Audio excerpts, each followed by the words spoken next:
He's not hearing me. I can hear him, but That's very bad. What do you make of Roman coins being found on this island, though? Like, how many Roman coins have been found elsewhere in Nova Scotia? They say 7 must pass before the treasure is found. 6 lives have already been lost, but while we wait for the legend to be fulfilled or broken in Season 13, another number is climbing even faster. The dollar count. This island has consumed more wealth than some small countries produce in a year. We are looking at a $1 billion hole when you adjust for inflation. So, here's the deal. We are going to break down the shocking true cost of this 2-century-old obsession, from the first shovel to the latest multi-million-dollar dig. The real cost of the curse. We are looking at estimates of over $72 million spent just in the last decade. That covers everything from the heavy machinery rentals to the specialized divers and the endless permits required by the Canadian government. And that was before Season 13 even started. For this current season, the stakes have gone up. With the focus shifting to Lot 5 and the desperate need to make a comeback after the struggles of previous years, the budget has swelled again. Industry insiders estimate a production and excavation cost of $10 to $15 million for this season alone. Think about that. That is more money than most people will earn in 10 lifetimes, spent in a single summer to dig holes in the mud. They're going to vacuum it up literally, and we're going to look in there, and we're going to hope we find the one thing. But here's the catch. It is not just about renting a backhoe. The technology they are using now is military grade. They are using muon tomography, which uses cosmic rays to map voids underground. They are using sonic drilling rigs that cost thousands of dollars an hour to operate. You have to pay for the crew, too. We see the main cast, but there are over 50 people behind the scenes. You have safety officers, archaeologists, heavy equipment operators, and security guards patrolling the causeway 24 hours a day. It costs a fortune just to keep the lights on. And get this. The island itself is a money pit in the literal sense. The geography fights back. Every time they dig deep, the flood tunnels, those booby traps supposedly left by the original depositors, kick in.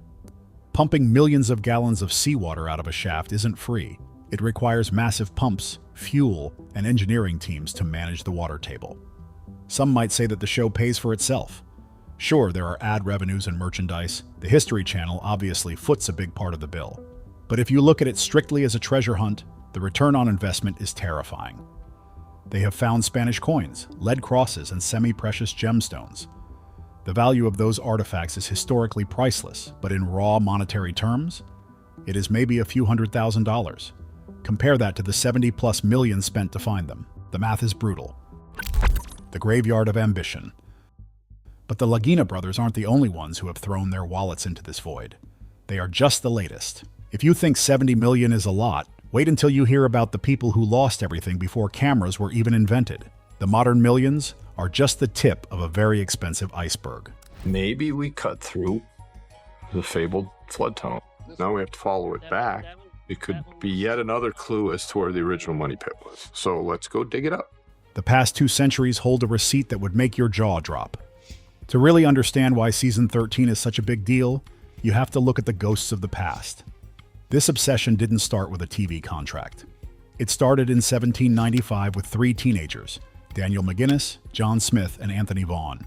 They found a depression in the ground and a block and tackle hanging from a tree. They dug down with pickaxes and shovels. It cost them their youth and their backs, but not much money. However, as soon as they hit the 90-foot stone and realized they couldn't go deeper alone, the money started flowing. And it hasn't stopped flowing since. By 1893, the Oak Island Treasure Company was formed. They sold stock to investors to fund the digs. We are talking about $60,000 raised back then. In today's money, that is millions. And where did it go? It went into shafts that collapsed. It went into steam pumps that failed to stop the ocean water. But here's the deal. The inflation-adjusted numbers are where things get shocking. Throughout the 1900s, syndicate after syndicate took a shot at the island. The Truro Company, the Oak Island Association, the Old Gold Salvage Group, every single one of them went bust. Take the case of William Chappell or Gilbert Hedden. Hedden was a steel tycoon. He spent a massive chunk of his personal fortune in the 1930s buying up the island and drilling. He even ran electricity via a submarine cable to the island. Imagine the cost of running an underwater power cable in 1936. He eventually left with nothing but a few coins and a broken spirit. Then you have Robert Restall in the 1960s. He moved his entire family to the island. He lived in a shack, pouring every cent he had, over $100,000 at the time, into the hunt. That is nearing $1 million in today's value. He didn't have huge network backing. He had his own savings, and he lost it all. A detailed analysis by the Fortune Archive suggests that if you combine all the money spent by these failed companies, the machinery left to rust, and the land purchases, the total fruitless spend over 200 years is staggering. And that's putting it lightly. Some estimates claim that if you invested that money in the stock market instead of digging holes, the compound interest would make the total cost well over $500 million. The island seems to feed on wealth. It lures people in with a gold coin or a parchment scrap, convinces them to sell their businesses and homes, and then leaves them with nothing. It is a casino where the house always wins. The soil of Oak Island is filled with the debris of these failures.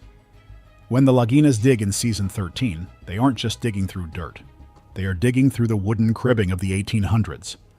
They are digging through the rusted pipes of the 1900s. They are literally excavating the money that other men threw away. It brings up a crazy thought. What if the treasure down there is just the equipment left behind by the last guy who went broke? 30 minutes. I'm thinking if this goes too long, then I'm going to start worrying. But money can be made again. You can earn back a fortune. There is a price, however, that you can never earn back, and Oak Island has demanded that payment more than once. The human toll of greed. The check for human life is about to come due. We hear it in the opening of every episode. 7 must pass. It sounds like a spooky tagline for a TV show, but for the families involved, it is a heartbreaking reality. The shocking price of this obsession isn't just measured in dollars and cents. It is measured in empty chairs at the dinner table. The most horrific payment happened on August 17, 1965. Robert Restall, the man who had bet his entire life savings on the island, was inspecting a shaft. He passed out from hydrogen sulfide gas, a silent killer released from the swampy underground. His son Bobby saw him fall and jumped in to save him. He passed out too. 2 other workers, Carl Grazer and Cyril Hiltz, rushed in to help. All 4 men lost their lives. In a matter of minutes, the island claimed 4 lives. It wasn't a booby trap or a pirate curse in the magical sense. It was the brutal reality of digging deep into the earth without modern safety protocols. The tragedy devastated the community and the families. It proved that the obsession comes with a lethal risk, but it didn't stop there. Before the Restall tragedy, there was Maynard Kaiser in 1897. He was coming up from a shaft when the rope slipped from the hoist. He fell. That makes 5. And let's not forget the emotional toll. We don't often count stress and heartbreak as a price, but we should. Look at Dan Blankenship. He spent 50 years of his life on that island. He lost his partner in the dig. He fought with rival treasure hunters. He spent decades battling the Canadian government for permits. He passed away at 95, never seeing the big treasure he was sure was there. He gave his entire adult life to the mystery. Is that not a high price, to spend 50 years chasing a ghost? In Season 13, the safety measures are strict. You see gas monitors on everyone. You see hard hats and steel-toed boots. The Laginas are terrified of that 7th loss happening on their watch. Rick Lagina often gets emotional when talking about the Restalls. He knows that he is standing on the graves of men who wanted the treasure just as badly as he does. The psychological pressure is immense. Every time they send a diver down a narrow, dark shaft, the ghost of the legend is there. The obsession pushes people to take risks. It pushes them to ignore logic. The crazy part is, despite the tragedy and the danger, people keep lining up to dig. The allure of the unknown is so strong that it overrides the survival instinct. So, we have $500 million in sunk costs. We have 6 tragic losses. We have ruined reputations and lost years of time. With Season 13 ramping up the efforts on Lot 5, the investment is peaking. This leads us to the ultimate question. Is there anything down there that could possibly cover this bill? The math just doesn't add up. The real ROI of Oak Island. Let's do some quick math. Let's say, theoretically, they find the Money Pit's legendary vault in Season 13. Let's say it is full of Shakespeare's manuscripts, the Ark of the Covenant, and chests of Spanish gold. What is it worth? If it is gold, it has a spot price. A few tons of gold would be worth hundreds of millions. That sounds great. But remember, the Canadian government takes a huge cut immediately. Then there are the investors, the partners, and the production costs. But here is the catch. The odds of finding a physical hoard worth $1 billion are slim to none. Most historians argue that if there was treasure, it was recovered long ago, or it was never that big to begin with. So why keep spending $10 million a season? Because the business model has flipped. The treasure isn't in the hole anymore. The treasure is the hole. The show averages over 1.2 million viewers per episode. It is a global phenomenon. There are tours of the island that sell out instantly. There is merchandise, hats, shirts, bobbleheads. The local economy of Nova Scotia gets a massive boost from the tourism. In a way, the Laginas have found the treasure. They monetized the mystery. They turned a 200-year-old money pit into a money-making machine. But does that satisfy the obsession? Rick Lagina has said countless times, it's about the answers. He wants to know who, what, when, where, and why. He seems driven by the history, not the gold. But history is an expensive hobby. And get this. There is a concept in economics called the sunk cost fallacy. It is when you keep investing money into something just because you have already spent so much on it. You can't walk away because you feel like you have to justify the past spending. Oak Island is the ultimate sunk cost fallacy. After 200 years, nobody wants to be the one to say, there's nothing here. So they dig deeper. They spend more. They buy bigger drills. Season 13 is the peak of this fallacy.